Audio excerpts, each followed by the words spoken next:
So a leader over at the IRS finally figured it out.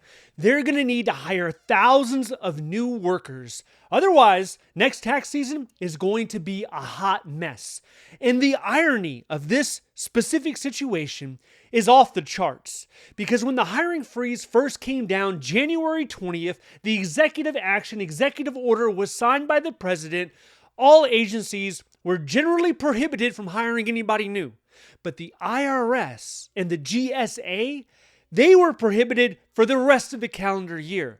There was no set mark for them.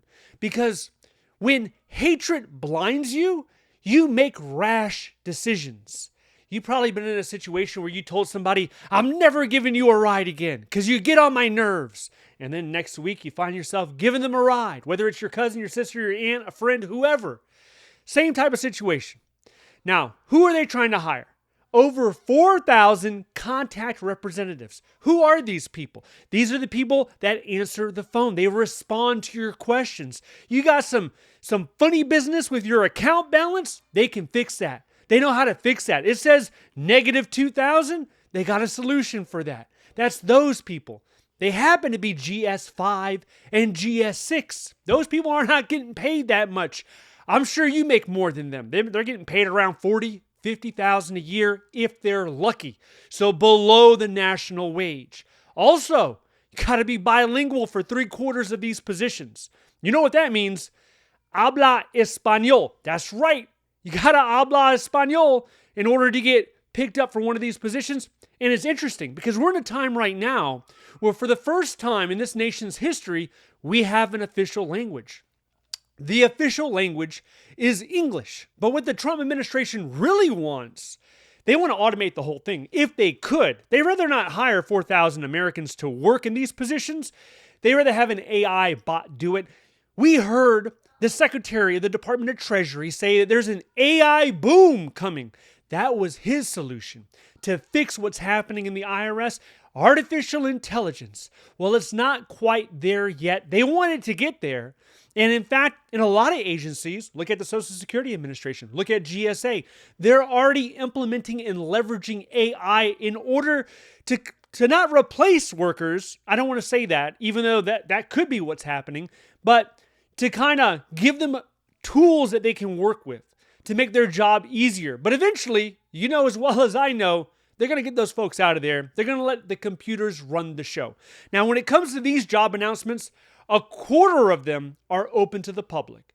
You, me, your cousin, your cousin's friend, we could all apply. But 3/4 of them, they're only for federal employees that were terminated recently or IRS former employees. So what we could see is people that were in the IRS, let's say at a higher level, let's say GS9, GS11. Well, they got their layoff notice, they got pushed out, they took the DRP, whatever the case may be. They can go ahead and apply for one of these lower level positions. They might get referred. They might get the interview. They might even get the job. Another thing that we're seeing is they're using the direct hiring authority. So if you don't know much about DHS, essentially it disregards veterans' preference right off the bat. So if you're a veteran trying to get one of these IRS roles, I'm sorry for you. Try again next time. It's not going to help you. They're not going to assign a point value. Another thing is it could expedite the hiring process. So instead of HR being a gatekeeper or a stone wall and nobody can get through that wall, the hiring manager and HR are supposed to be moving in parallel. So instead of taking 100 days to get hired, ideally by some studies and some estimates, it'll only take 45 or 40 days. But a lot of people are kind of skeptical on that whole process. What's really shocking, though, is how the IRS was able to squeeze that agency and let so many people go. Tens of thousands, at least 20,000, they're gone. These are the same individuals that could have trained this new onboarding of contact representatives. You lost a lot of experience by squeezing the agency. A lot of their managers and supervisors, they're volunteering to be downgraded. What does that mean? Take a GS13, a supervisor, let's say supervising 5 or 6 individuals. They're willing to go down to GS12 because they don't want that responsibility. It's too hectic right now.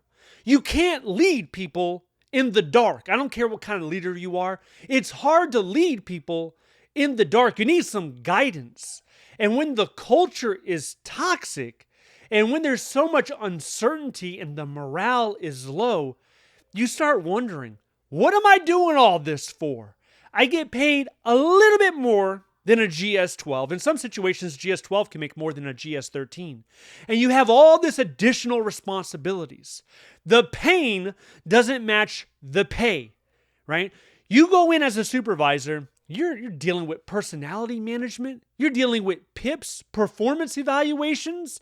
You get people coming up to you with their problems. They're offloading their problems.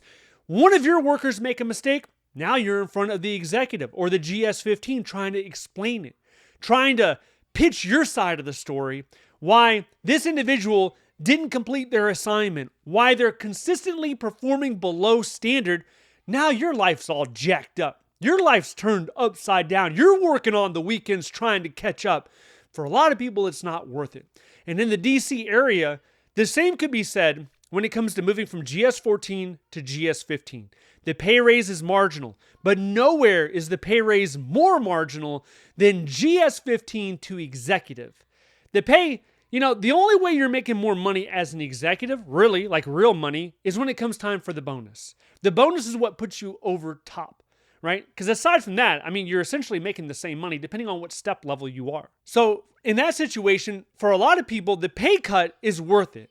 In order to get some of that stress and tension out of your life, in order to have some semblance of work-life balance, it's worth it.